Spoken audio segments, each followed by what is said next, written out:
बढ़ता बढ़ता कदम बढ़ गया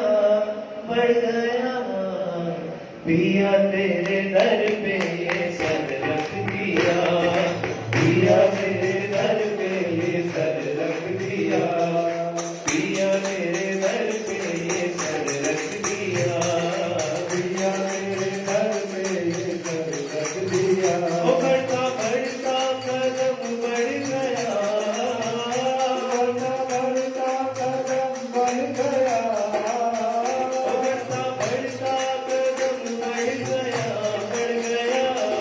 पिया तेरे दर पे ये सर रख दिया, पिया तेरे दर पे ये सर रख दिया। अपना माया की परवाह कोई, अपना माया की परवाह कोई, तेरे जन्मों में मैं खो गई, तेरे जन्मों में मैं गई। अपना माया की परवाह कोई, अपना माया की परवाह कोई, तेरे जन्मों में मैं खो गई।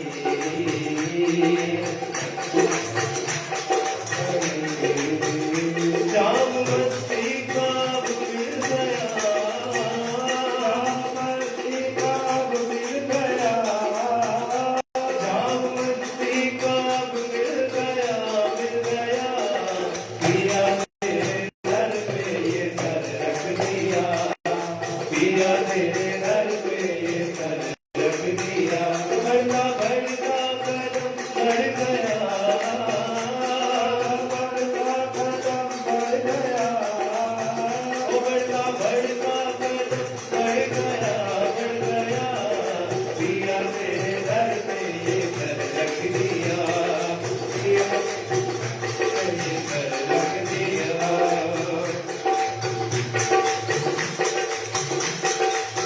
क्या बात है सुबह साथी, तालियों की जगह मेरे।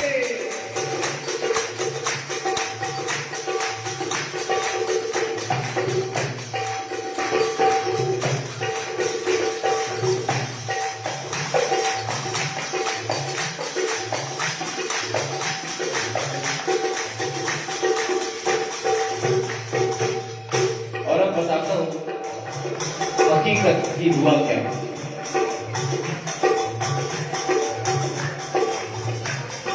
मेरी नजरें और फिर झुक गई,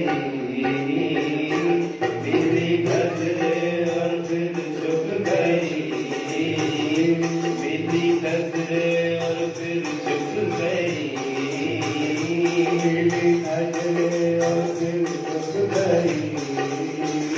जाने क्या से वो क्या कर गई, जाने क्या से वो क्या कर गई, मेरी नजरें और फिर झुक गई, मेरी नजरें और फिर झुक गई। जाने क्या से वो क्या कर गई, जाने क्या से वो क्या कर गई। प्यार का सामना हो गया, प्यार का सामना हो गया, प्यार का सामना हो गया, पिया तेरे दर पे ये सर रख दिया, ओ पिया तेरे दर पे ये सर रख दिया। ओ बढ़ता बढ़ता कदम बढ़ गया, बढ़ता कदम बढ़ गया, बढ़ता बढ़ता कदम बढ़ गया, पिया तेरे दर पे ये सर रख दिया, ओ पिया तेरे दर पे ये सर रख दिया।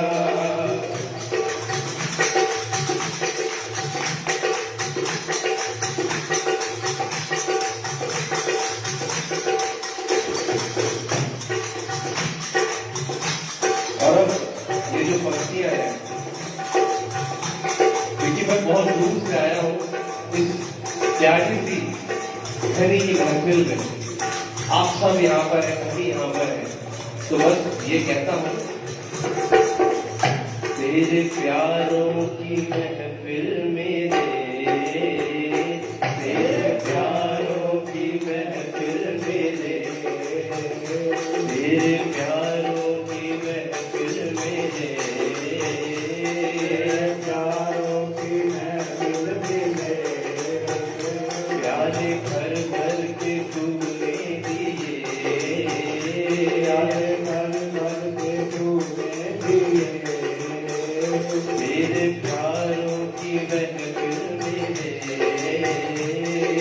प्यारों की महफिल में दे, प्यारे भर भर के तूने दिए, प्यारे भर भर के तूने दिए, तेरी रहमत का दर खुल गया, तेरी रहमत का दर खुल गया,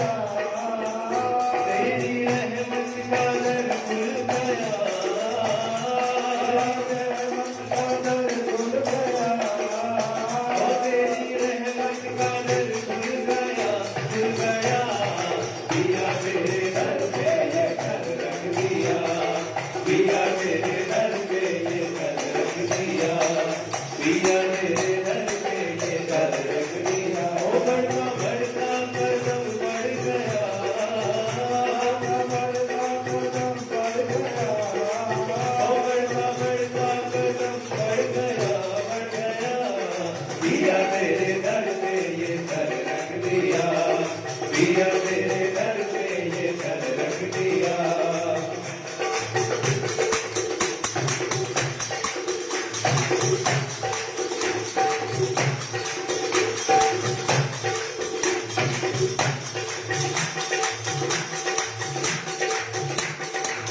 तालियों से सेवा करेंगे सुंदरता जी।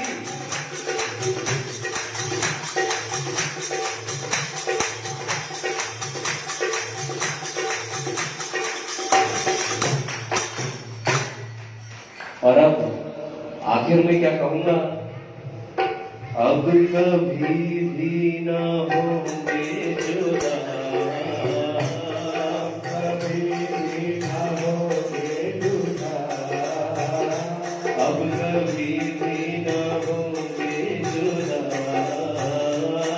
कभी भी ना होंगे जुदा, तेरी रूह है तुझ पे फिदा, तेरी रूह है तुझ पे फिदा, किस्मत का मिला सिलसिला, किस्मत का मिला सिलसिला, किस्मत का मिला सिलसिला, मिला सिलसिला, किस्मत का मिला सिलसिला, किस्मत का मिला सिलसिला, किस्मत का मिला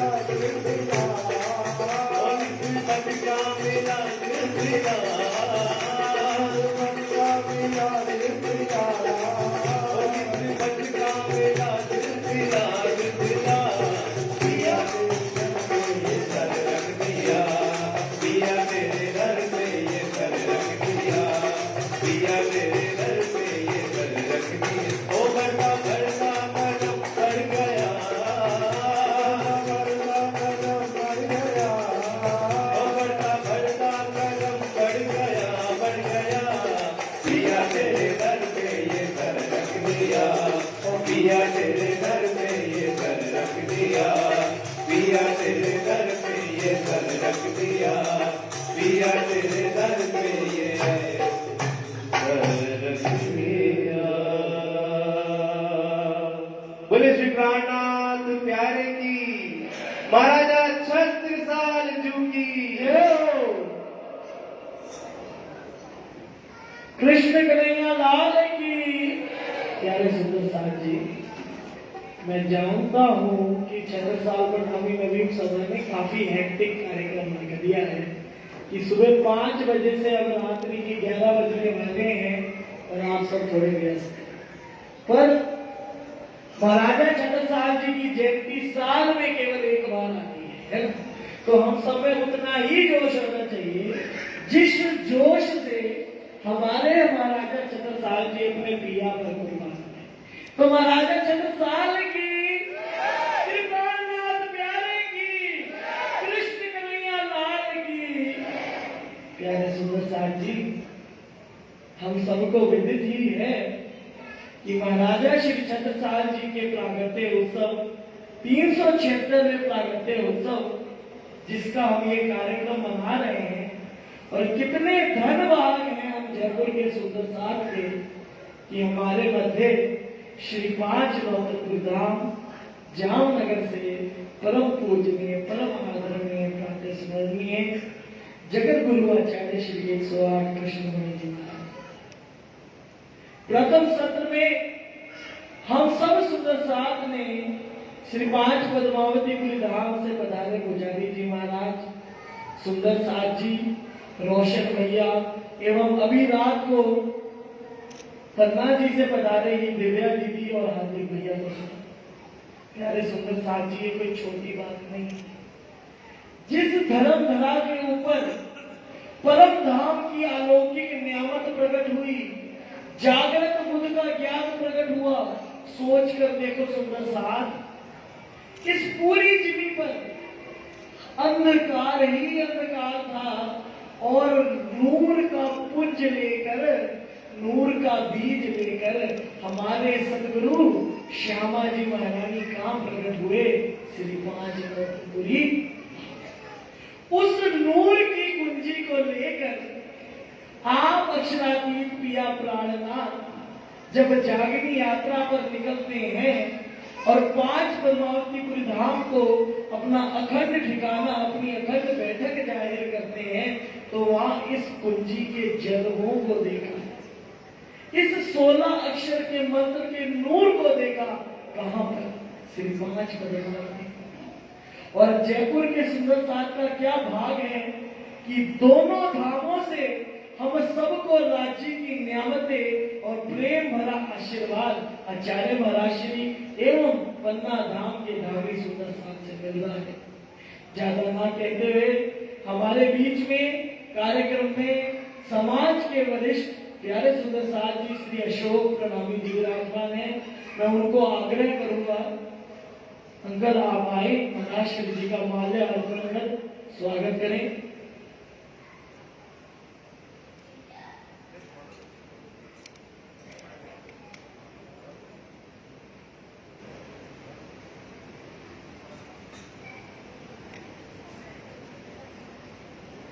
इसी के साथ मैं आग्रह करूंगा प्रणामी पंचायत के प्रधान ललित अंकल, आप भी आए, महाराज श्री जी का माल्य अर्पण कर स्वागत करें।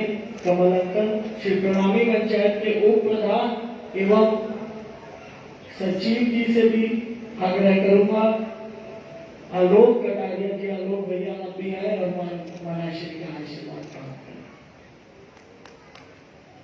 श्री प्राणनाथ प्यारे की, सदगुरु महाराज की, श्री पांच नौतनपुरी धाम की, श्री पांच महामंगलपुरी धाम की, श्री पांच पद्मावतीपुरी धाम की। प्यारे सुंदर साथ जी,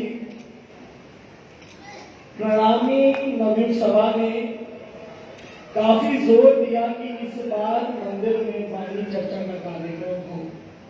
तो जैसा कि आप सबको विदित है कि सुबह भी मजलिस मंदिर में करवाई गई थी।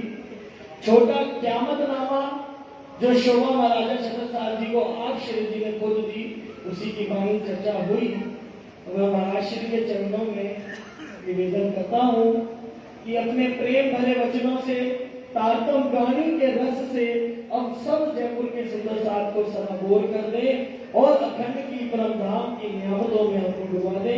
इसी के साथ मैं महाराज श्री आचार्य महाराज श्री जी को मैं बोलो श्री प्राणनाथ प्यारे की, सदगुरु महाराज की।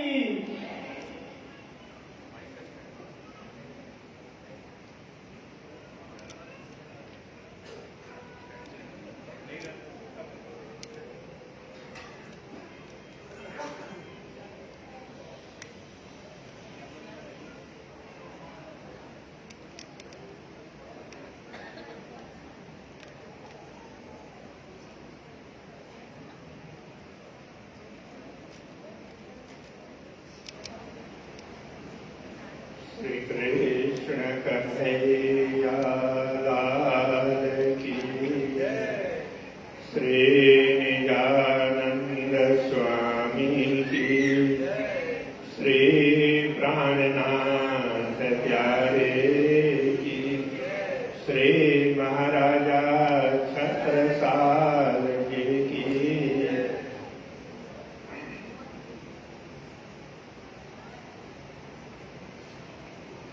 आदरणीय श्री अशोक परनामी जी,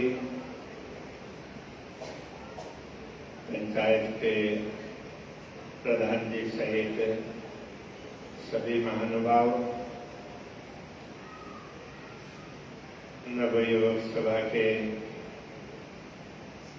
प्रधान जी सहित सभी महानुभाव एवं यहाँ पर विराजमान धर्मप्राण सुंदर साथी, माताएं, बहनें तथा भाई, बहुत ही प्रसन्नता की बात है कि महाराजा छत्रसाल जी की जयंती के पावन उपलक्ष्य में आयोजित त्रिदिवसीय कार्यक्रम में मुझे भी इस बार पुनः आप सबके बीच में आने का सुअवसर प्राप्त हुआ।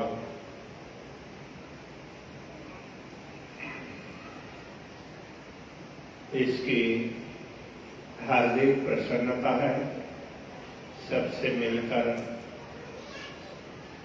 बड़ा ही अच्छा लगा। हम सभी का परम सौभाग्य है कि हम लोग कोई न कोई निमित्त बनाकर किसी न किसी निमित्त पर ऐसे एकत्रित होते हैं और अपार आनंद का अनुभव करते हैं। मुझे बड़ा अच्छा लगा इस बार। हो सकता है कि मुझे इसी बार पता चला हो।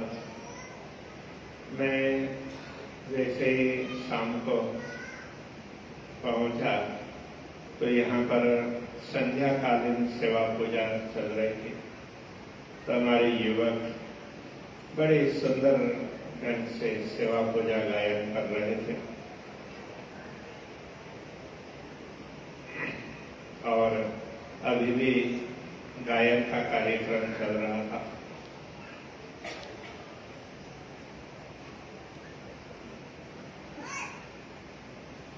वैसे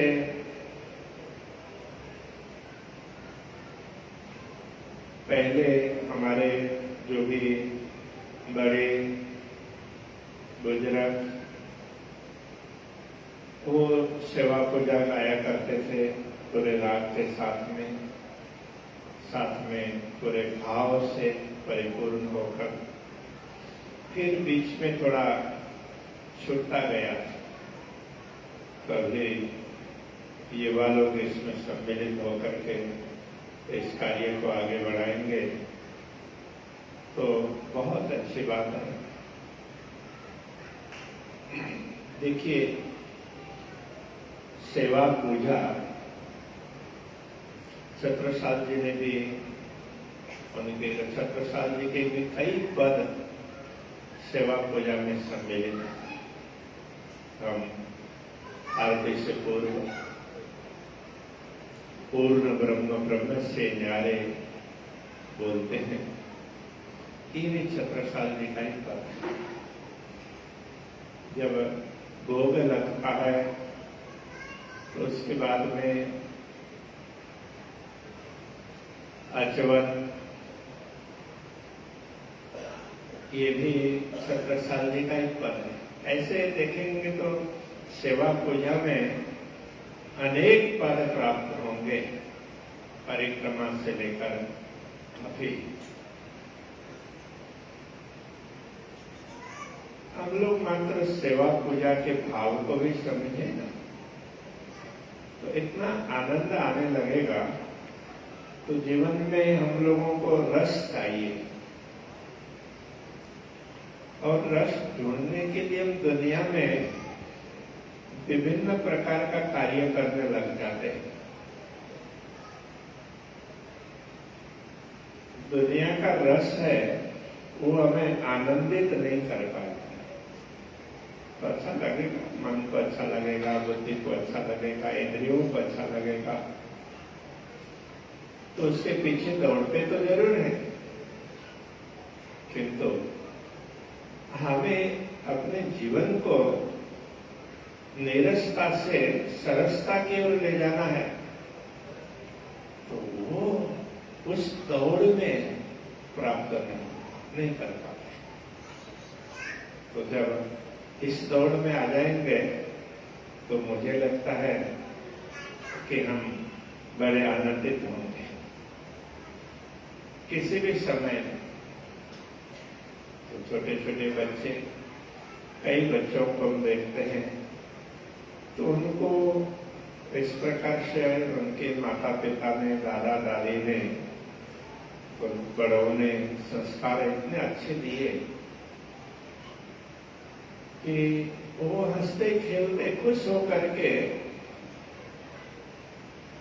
पूजा पाठ, धार्मिक कार्यक्रम उसमें सम्मिलित हो गए। तो फिर वो बड़े हो जाएंगे तो सिलसिला तो चलता ही रहेगा। मुझे जहां तक लगता है हम सभी आनंद चाहते हैं, आनंद है इसमें, क्योंकि बाहर दौड़ते हैं उसमें आनंद नहीं होता, अंतर्मुख होते हैं तो उसमें आनंद का अनुभव होता है।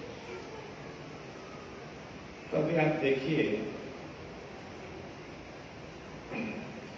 तो यहाँ तो ऐसे तो मंदिर में ना ज्यादातर तो दरवाजे ही हैं,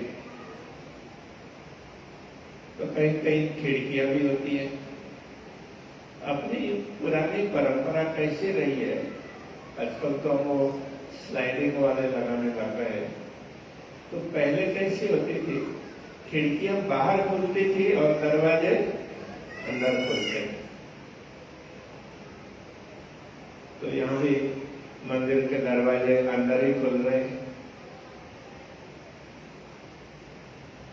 तो परमात्मा ने जब शरीर की रचना की ना, तो उसमें भी खिड़की और दरवाजे रखे। तो खिड़कियां बाहर खुलती है और दरवाजे अंदर खुलते हैं। आपको लगता होगा कि खिड़कियां क्या है, तो जो 5 प्रकार की ज्ञानेंद्रियां हैं ना, ये सभी बहिर्मुख होती है। कर्मेंद्रियां तो कर्म करती है, तो कर्म भी बहिर्मुखी होंगी। तो 10 इंद्रियां ये बहिर्मुख होती है। तो उपनिषद में इसके संदर्भ में विवेचन किया है, तो कहते हैं परांचित हानि वैकृणत स्वयंभू। ब्रह्मा जी ने जब शरीर की रचना की ना, तो इसमें इंद्रियों को बहिर्मुख बना दिया, खिड़कियों की तरह से। खिड़कियां बाहर देखने के लिए होती है और दरवाजे अंदर घुसने के लिए होते हैं। तो अंतर्मुख होने के लिए तो अंतर इंद्रियां मन, बुद्धि, चित्त और अहंकार है तो एक ही, किंतु फंक्शंस अलग अलग। तो उसके अनुसार संकल्प विकल्प का कार्य होता है, तो उसके लिए उस वृत्ति को मन बोलते हैं। निश्चय का कार्य होता है तो उसको बुद्धि कहते हैं। चिंतन का कार्य होता है तो उसको अहंकार कहते हैं। वृत्ति एक ही है, हाँ, वो उसको चित्त कहते हैं। और तो अहंकार तो किसी को अच्छा लगता ही नहीं, और अहंकार बिना का कोई व्यक्ति होता भी नहीं। तो हमें दूसरों का अच्छा नहीं लगता, अपना तो अच्छा लगता है सबको। लेकिन यही मन, बुद्धि, चित्त और अहंकार शुद्ध हो जाए ना, तो ये अहंकार इतना अच्छा है कि शुद्ध हो जाए तो इससे हमें स्वयं का पता चल जाएगा, स्वयं का अनुभव इसके माध्यम से होता है। तो मन भी शुद्ध हो तो अच्छे संकल्प होंगे, बुद्धि शुद्ध हो जाएगी तो सही बात समझ में आती है। तब कई बार देखते हैं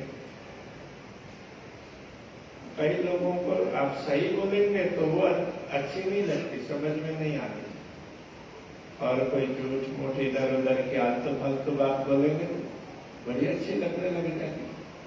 धर्म की बात भी ऐसी ही है, धर्म में भी इधर उधर की फालतू फालतू बातें आ जाती है तो लोगों को बड़ा अच्छा लगने लग जाता है। जो मूल बात है उसमें रुचि कम होती है, तो उसको भी बुद्धि के कारण, तो बुद्धि के विकारों के कारण तो चित्त शुद्ध नहीं होता है, चिंतन करने वाली वृत्ति शुद्ध नहीं होती है, तो परमात्मा का चिंतन नहीं होता, दुनिया का चिंतन होता है। तो ये दरवाजे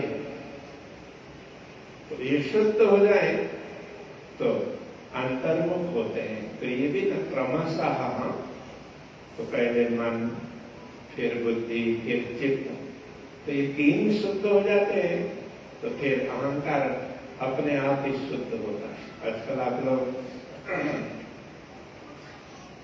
मॉल वगैरह में जाते हैं, बड़े स्टोर वगैरह में, तो उसमें तो वस्तुएं अलग अलग वस्तु रिटेल में बेचते हैं, कहीं कोई होलसेल वाला भी हो, वैसे तो ज्यादातर तो ऐसे रिटेल वाले ही देखे हैं। तो उसमें कुछ स्कीम्स बनाए होते हैं, तो आप इतने लेंगे तो ये फ्री मिलेगा, ये है तो by one get one free. तो इस तरह से ये जो स्कीम है ना, तो ये हम लोग आज देखते हैं, तो ये बहुत पहले की स्कीम है, हजारों लाखों वर्षों पहले से ये स्कीम चलती आई है। तो अध्यात्म में हम तो यह कहते हैं कि मन को शुद्ध कर लो, बुद्धि को शुद्ध कर लो, चित्त को शुद्ध कर लो, तो अहंकार अपने आप ही तो शुद्ध हो जाता है। अब इसी को मार्केटिंग के हिसाब से बोले तो by free get one free, बात एक ही है ना। हाँ, तो अहंकार शुद्ध हो जाए तो हर किसी को अच्छा लगने लग जाए। तो ऐसे व्यक्ति को फिर जो यदि आध्यात्मिक हो तो उसको आजकल वो डाउन टू अर्थ बोल देते हैं, तो बड़ी विनम्रता होती है। आत्मवत सर्वभूतेषु, सभी में आत्मा का भाव देखने लग जाता है। तो फिर वो छोटी छोटी बातें, ओछी हरकत, वो कुछ रहती ही नहीं है। तो ये अंतःकरण की शुद्धि के कारण महाराजा छत्रसाल वैसे राजा, किंतु विनम्रता कितनी। तो श्री प्राणनाथ जी के चरणों में हमेशा नतमस्तक रहते हैं। तो आत्मा की पहचान के कारण होता है। तो जैसे सदगुरु श्री देवचंद्र जी महाराज के साथ में कथा श्रवण करने में दूसरे बहुत लोग थे, उनमें से एक व्यक्ति वो सदगुरु के शिष्य बनते हैं, उनका नाम होता है ज्ञानजी भाई।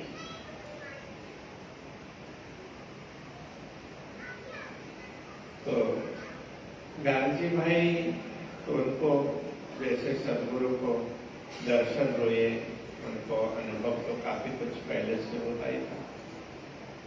तो कभी कभी बातचीत होती थी तो उनको बड़ा अच्छा लगता। किंतु जब सदगुरु को दर्शन प्राप्त हुए बाद जब सतगुरु से बातचीत होने लगी तो रास्ते में कितने देर खड़े हो गए तो उनको पता नहीं चला। तो माता बहनें तो पानी जल भरने के लिए आती जाती थी, तो वो फिर उनको बोलने लगी कि आप लोग थकते नहीं हो क्या, मैं बैठ करके बात करूं। तो जब गांधी भाई को पहचान हो गई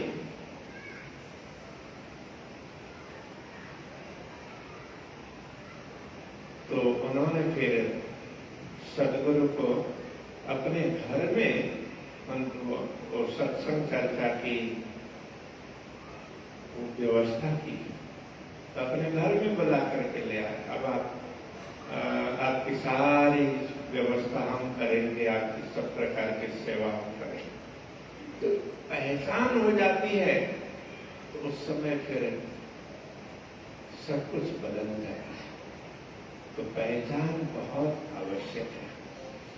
तो दरवाजों से ही अंदर जाया जाता है, इसलिए हमें अंतःकरण की वृत्तियों को शुद्ध रखना बहुत आवश्यक है। तो छत्रसाल जी,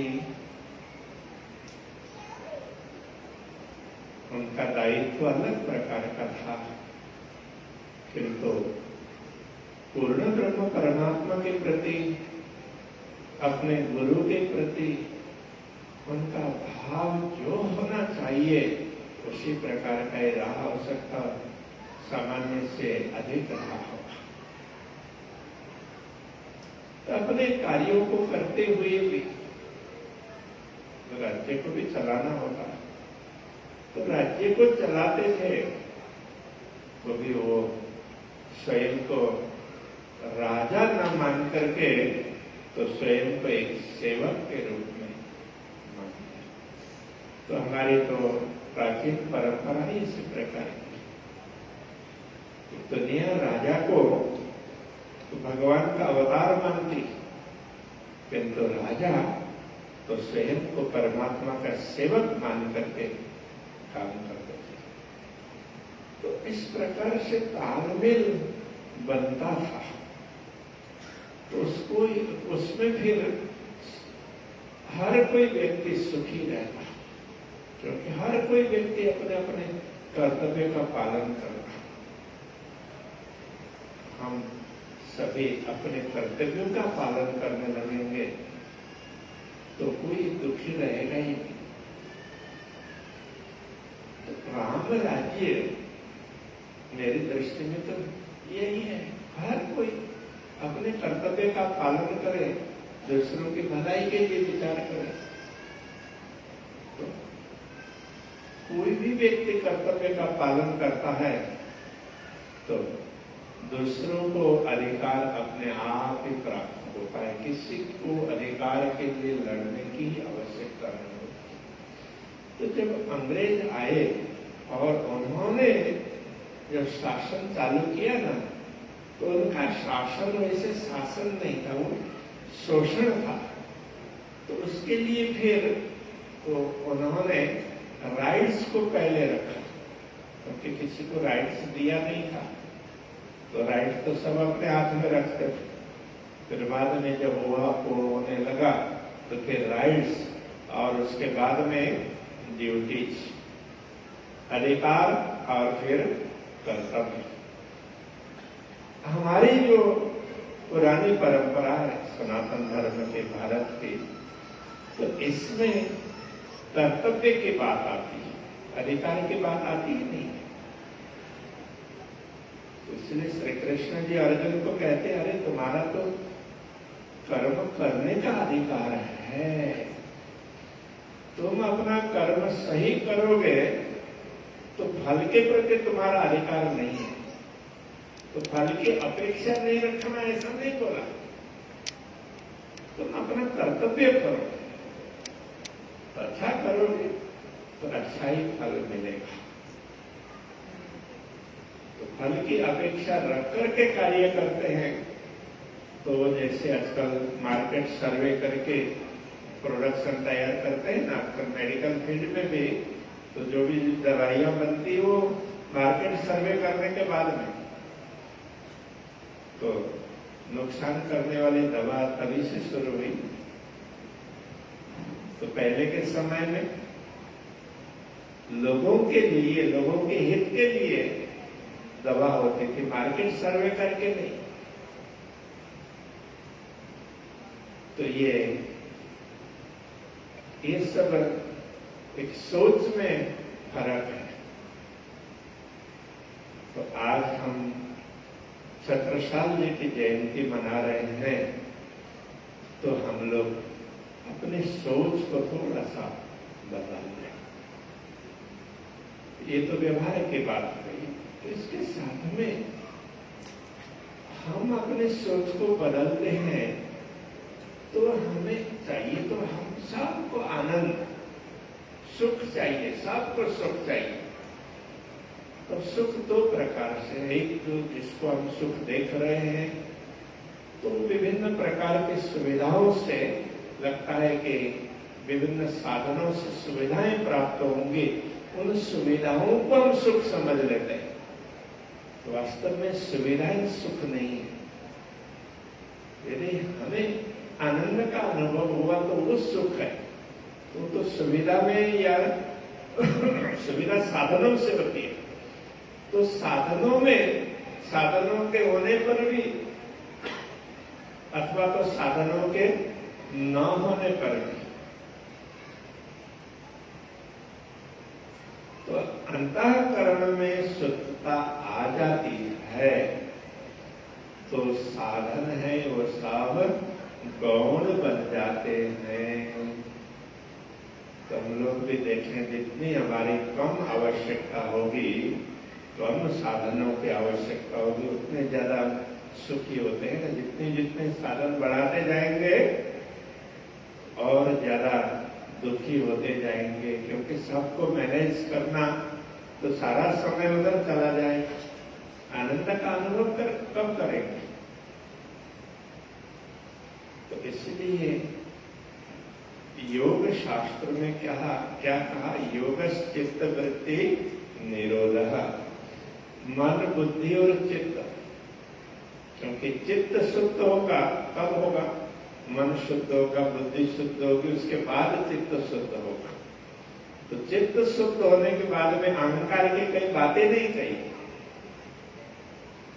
क्योंकि अहंकार तो चित्त शुद्ध होने पर अहंकार अपने आप शुद्ध हो जाता है। उस समय हमें पता चलता है कि मैं स्वयं आत्मा हूं। तो ये शरीर मेरा है, ये एक साधन है। परमात्मा ने साधन बड़ा अच्छा दिया हुआ है। तो इस साधन का अच्छा से अच्छा उपयोग करके मैं सदैव आनंद का अनुभव करूं। तो हमारे सेवा पूजा में तो हम लोग पौड़ावनी करने के बाद भी कुछ पद बोलते हैं, वो भी छत्रसाल जी का ही पद है। तो सदा आनंद मंगल में रहिए, सदा आनंद मंगल में रहिए। तो देखिए, छत्रसाल जी हमेशा आनंद में रहने की बात कहते हैं। नित्य निरंतर आनंद में हम कब रह सकेंगे? कि जब हमें स्वयं का ज्ञान और अनुभव हो जाता है, ज्ञान भी हो और अनुभव भी हो। पहले के समय में ज्ञान बोलने से चल जाता है,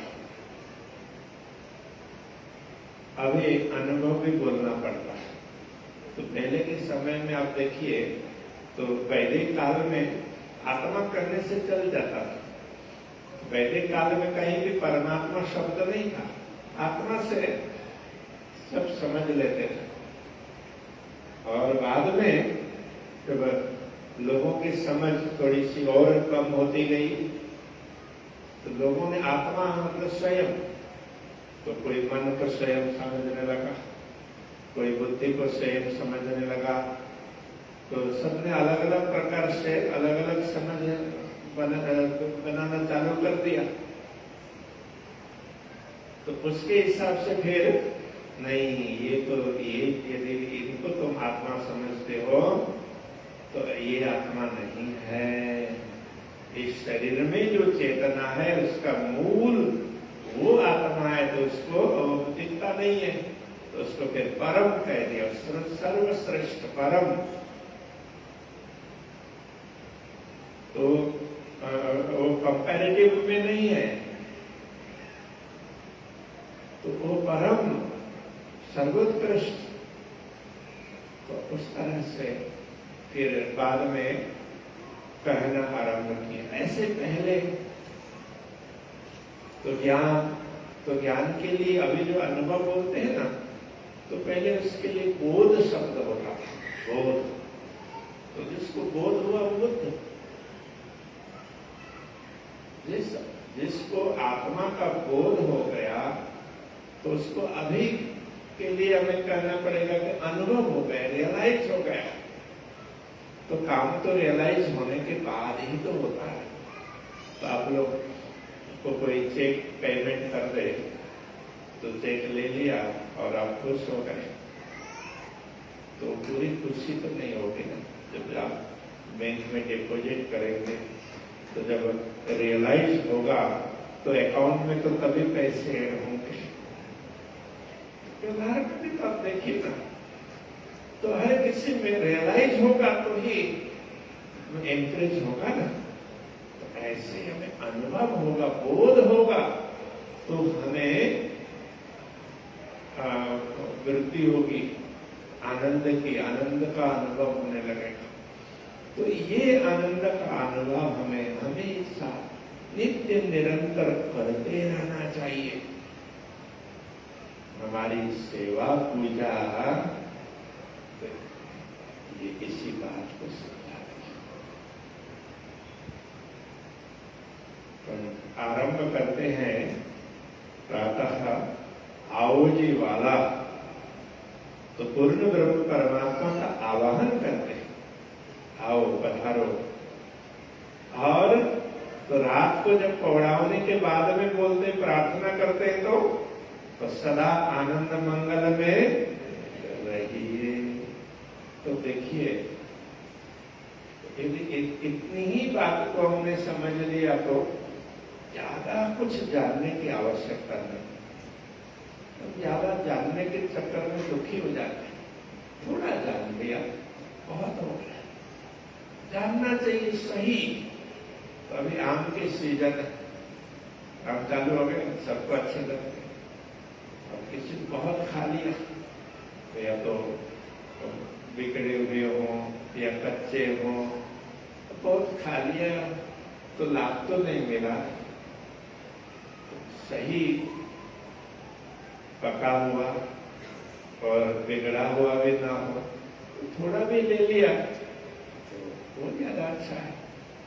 तो ऐसे ही हम ज्ञान है वो थोड़ा भी हो, किंतु यथार्थ सही हो, तो हम सुखी रहते हैं। अभी ज्ञान बढ़ता जा रहा है, सोशल मीडिया के माध्यम से बहुत कुछ प्राप्त करते हैं। वैसे तो अभी ये ज्ञान तो नहीं है, इसको प्राचीन परंपरा के हिसाब से देखें तो इसको ज्ञान नहीं कह सकते, तो इसको समाचार कह सकते हैं। इसको ये कलेक्टिव नॉलेज एक प्रकार की, जैसे ये जो वो ब्रेकिंग न्यूज देने वाले होते हैं ना, तो ये ऐसी ब्रेकिंग न्यूज हो अथवा जो भी न्यूज करने वाले, वो इन्फॉर्मेशन देते हैं अलग अलग जगह से कलेक्ट करके, बस उतना ही होता है। तो ज्ञान तो अवतरित होता है, वो पूर्ण ब्रह्म परमात्मा की कृपा से अथवा गुरुजनों की कृपा से अवतरित होता है। तो वो ज्ञान होता है, उससे अनुभव होता है, उससे बोध होता है, तभी हम आनंद मंगल में रहते हैं। अब ये सेवा पूजा इन सब के लिए तो कुछ तो सुविधाएं भी होनी चाहिए। तो हमारे ये मंदिर वगैरह ना, इसके लिए घरों में भी हम मंदिर बनाते हैं छोटा सा, और फिर ये सार्वजनिक मंदिर हो गया। तो ऐसे में बैठते हैं, दर्शन करते हैं, परिक्रमा करते हैं, पाठ करते हैं, तो एक वातावरण बनता है, तो दूसरों को भी देख सकते हैं, अलग प्रकार का वातावरण बनता है। तो वो सही वातावरण बने तो उससे फिर प्रगति होती है। तो सही वातावरण की आवश्यकता है, उसके लिए ये सब मंदिर है। तो यहाँ भी मंदिर बड़ा सुंदर बना है। तो इसको मंदिर की स्थापना बहुत साल पहले हुई है, कितने साल हुए मुझे तो मालूम भी नहीं है। अभी 1960 में स्थापना हुई और हाँ, तो करीब करीब 64 साल तो हो ही गए।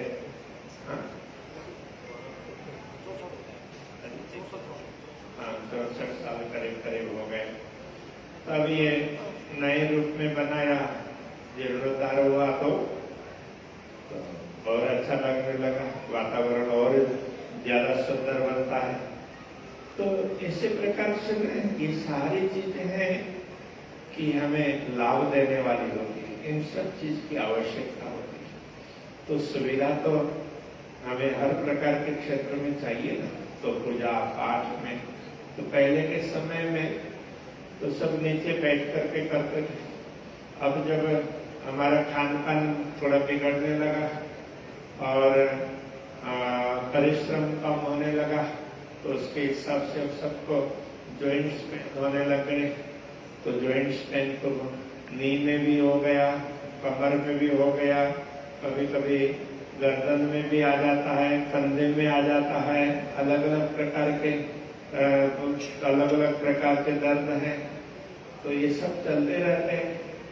तो अब इनके हिसाब से अब हम लोगों को तो पूजा पाठ में भी सुविधाएं बनानी पड़ती है।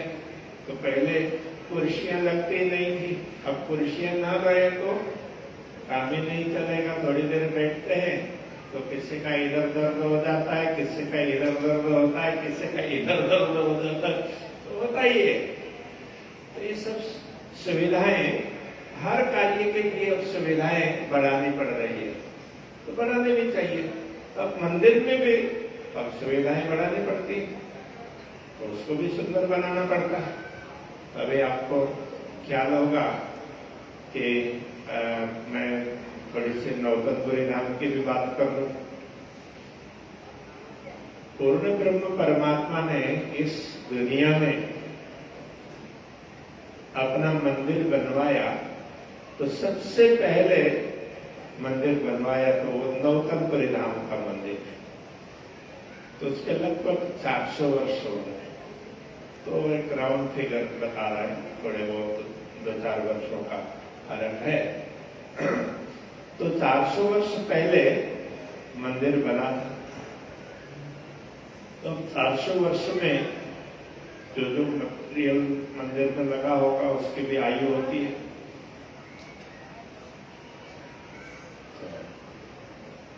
तो उनमें अधिकांश मटेरियल की आयु पूरी हो गई थी। तो उसको नए रूप से बनाने के लिए अभी पुराने को पूरा उतार करके फिर नया मंदिर तैयार करने का उपक्रम चल रहा है।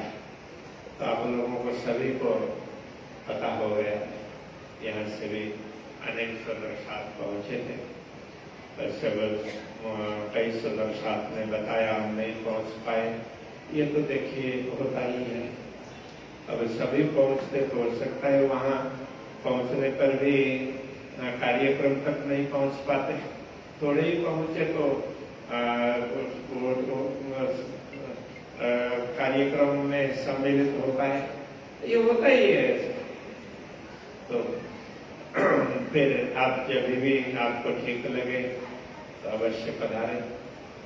तो अभी खोदने का काम पूरा हो गया, अब भरने का तो वो काम चल रहा है। पूरा ही खोदा होगा तो पूरा जैसे जितना मंदिर बनेगा ना, मंदिर हाँ,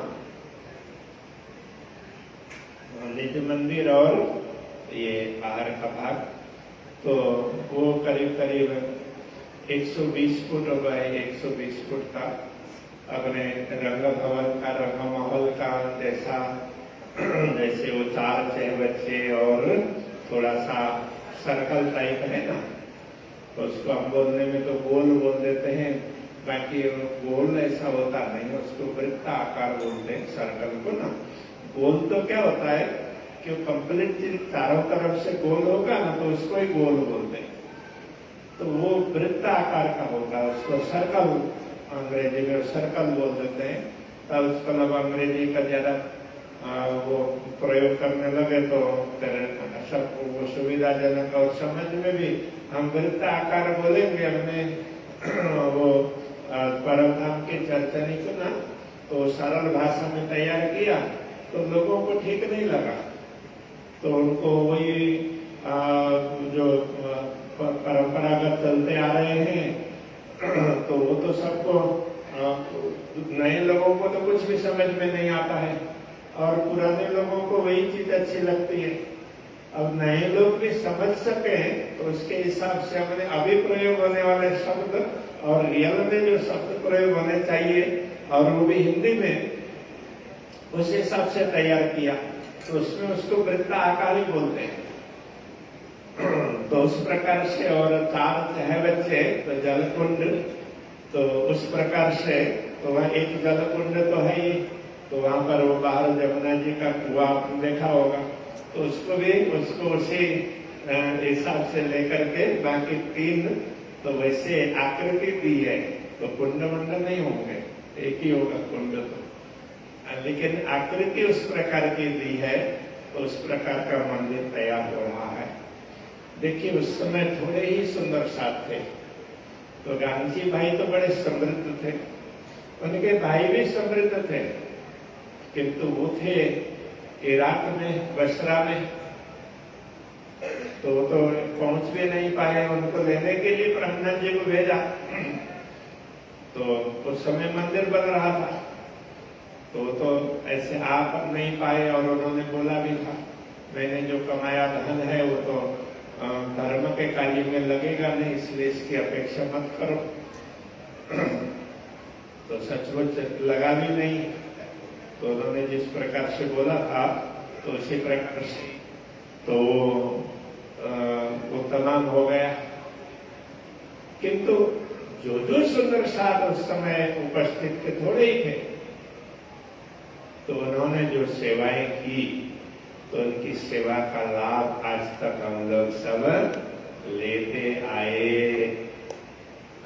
400 वर्ष पर्यंत उनकी सेवा अनेक सुंदर साथ को लाभ देती रही। अभी जो मंदिर तैयार हो रहा है, तो उस समय की परिस्थिति और अभी की परिस्थिति में तो थोड़ा फर्क है ना। तो उस समय तो वही नजीक में जो जो वस्तुएं मिलती थी, उनसे बनाना पड़ता था, बहुत दूर से तो ले जा नहीं सकते थे। अभी थोड़ा दूर से भी ले जा सकते हैं, तभी तो अभी इधर से ही ले जाना पड़ेगा, राजस्थान से।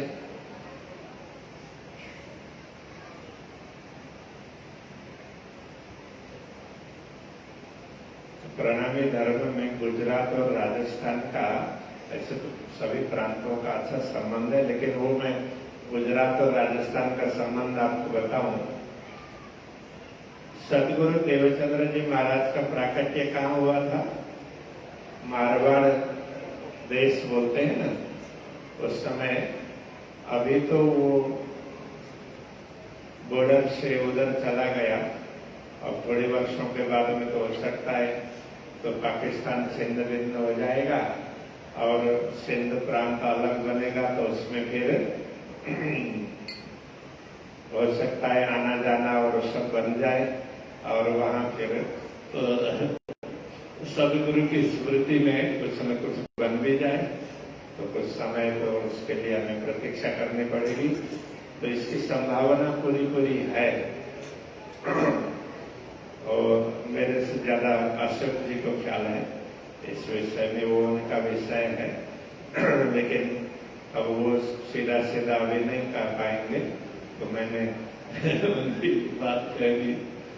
तो वो भविष्य में ये भी हो सकता है, लेकिन ये जोधपुर, बाड़मेर इसके साथ में ही पड़ता है, तो वो राजस्थान का ही हिस्सा हो गया ना। तो वहां से फिर सतगुरु जामनगर गए, तो जामनगर गुजरात का हिस्सा हो गया। तो वहां जाकर के उन्होंने स्थापना की। तो राजस्थान और गुजरात का संबंध तो उसी समय से है ना। तो अभी वहां गुजरात में मंदिर बनेगा तो राजस्थान से भी कुछ न कुछ तो ले जाना चाहिए। तो इसलिए वहां प्रयोग करने के लिए जो भी पत्थर लगेगा तो वो हम उसको इधर राजस्थान से ही ले जाने का उपक्रम बना रहे हैं। तो अभी अशोक जी के ऑफिस में उसके संदर्भ में चर्चा चल रही थी, तो थोड़ी सी बात आपको बताया। तो अभी जो मंदिर की रूपरेखा बन रही है ना, तो वो 1000 वर्ष से लेकर के 1200 वर्ष तक का उसका सामान्य एज, उसकी सामान्य आयु इस प्रकार मानी गई है। और बाकी तो जैसी परिस्थिति होगी उसके हिसाब से होगा। तो अभी उस प्रकार से तैयार होगा। अब सुंदर साध इतने, तो इतने सब सुंदर साध का थोड़ा थोड़ा भी सहयोग होगा तो अच्छा कुछ हो सकता है ना। तो इसलिए आप सबको कुछ न कुछ उसमें योगदान भी करना है।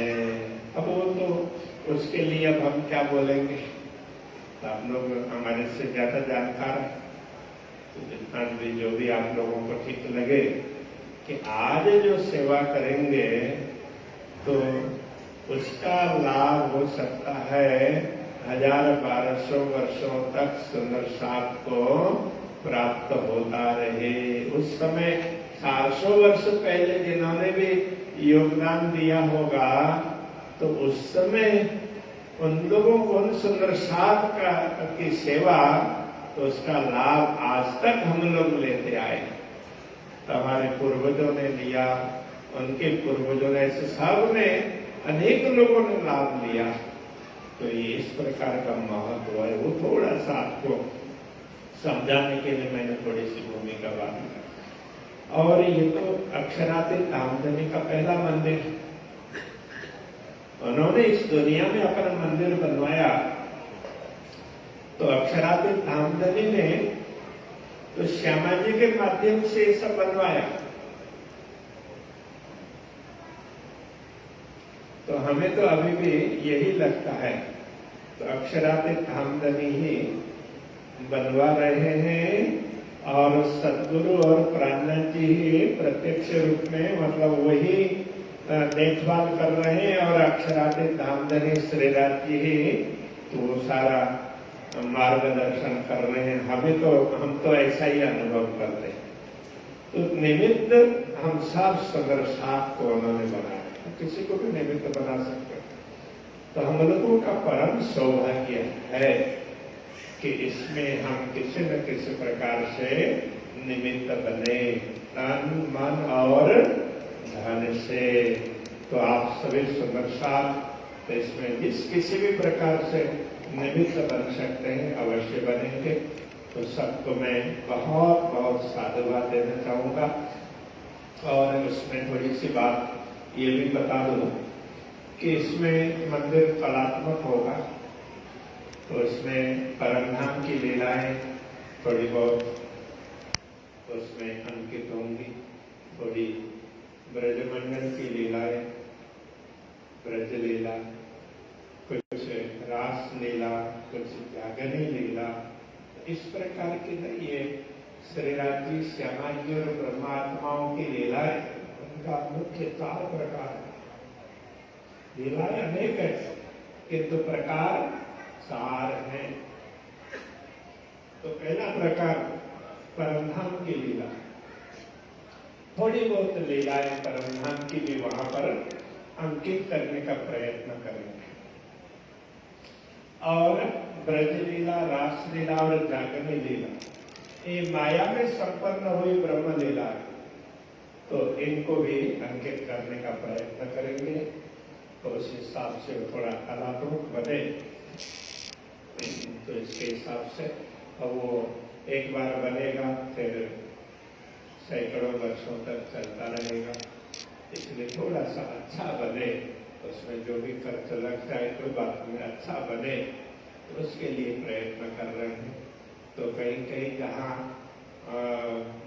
वो खर्च में कट करना होता है तो उसके लिए कोशिश करते हैं, और जहाँ खर्च करना जरूरी है तो उसमें उसकी सुंदरता लाने के लिए तो खर्च करना जरूरी होता है। तो उस हिसाब से आयोजन चल रहा है। तो आप सबको ये सूचनाएं दी, आप लोग अभी जब भी गए दर्शन कर सकते हैं, अभी काम चल रहा है, बन करके तैयार होगा, उसके बाद में फिर दर्शन करते रहेंगे, फिर तो बहुत कुछ कर पाएंगे।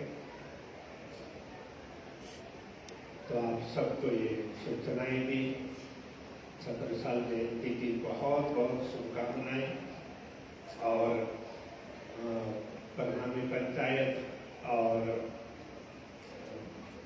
छत्रसाल नवयुग सभा या क्या नाम लिया,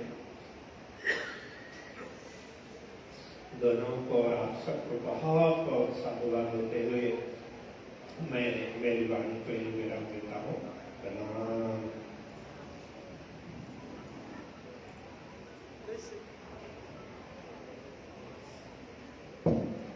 बोलो श्री प्राणनाथ प्यारे की। महाराज श्री के सार गर्भित वचनों का कोटान कोट आभार। प्यारे सुंदर साथ जी 5 बार शिवतार्थन महामंत्र का जाप करेंगे एवं शयन आरती के बाद प्रसाद की व्यवस्था बाहर करी गई है, प्रसाद अवश्य। बोलो श्री प्राणनाथ प्यारे की। 5 बार तारक मंत्र का जाप।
बोलो श्री प्राणनाथ प्यारे की।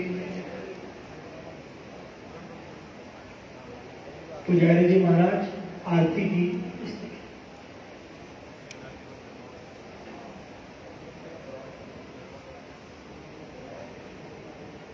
प्यारे सुंदर साथ जी आपको एक सूचना दी जा रही है कि अभी बाहर से पता चला कि खूब सारा युवा सुंदर साथ इंतजार कर रहा है कि रात्रि गरबा करे। तो जिन सुंदर साथ की श्रद्धा है वो मंदिर रुक सकते हैं। आरती शयन आरती के बाद गरबा भी कराया जाएगा। पन्ना धाम से हमारे मध्य काफी सुंदर साथ आया है और 2 अखंड पारायण भी चल रहे हैं। सारी रात ही अखंड है। कृपया इस रात को धामधनी के साथ गुजारें। गरबा का, वाणी चर्चा का और कीर्तन भजन सबका लाभ लेंगे। अभी हम सब पुजारी जी महाराज आरती की व्यवस्था करें।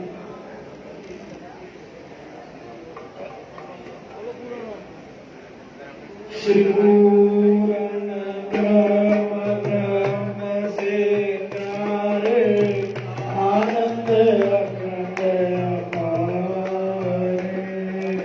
शिव सनकादि आदि के चित शेष न पावे आर्य भाई अगम जाने के निगम कहावे, खोज खोज बजिहारे, जानी के मूल धनी अंगना अपनी सो कर आया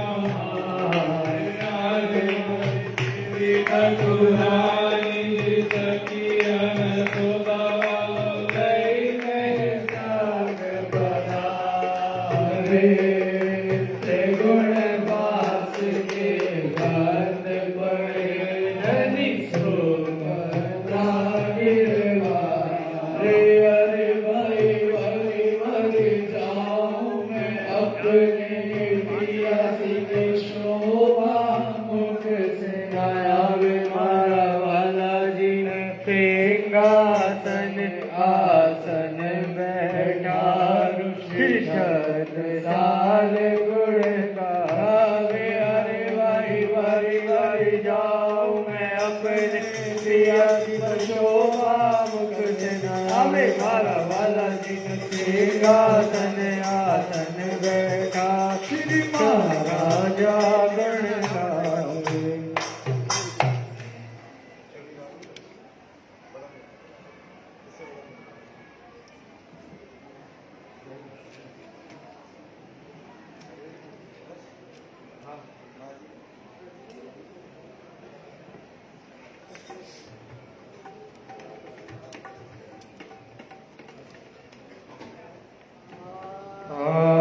आरती करो सुंदर वाला दीने खेड़ी मारे हरियाणत हरत मावे मारा वाला गलतान मिर्दक जांजरे अंतर बाजे सखियों निरत करे और गावे मारा वाला जी ने सुंदर वदन सुभामणो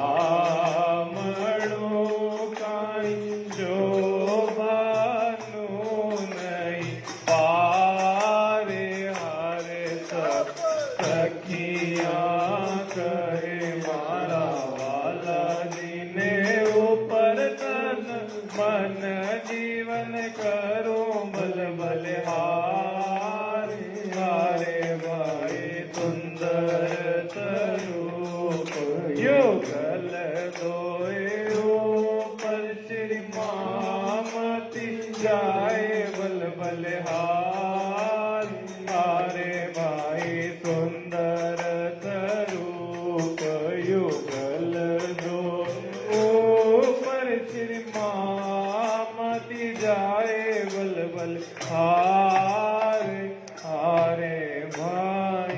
बोलो श्री प्राणनाथ प्यारे की जय, धाम के धनी की जय, कृष्ण कन्हैया लाल की जय, कृष्ण प्रणामी धर्म की जय, श्री महाराजा छत्रसाल की जय, श्री महाराज राम साहेब आपकी सदाई जय, सदगुरु रामरतन दास साहेब आपकी सदाई।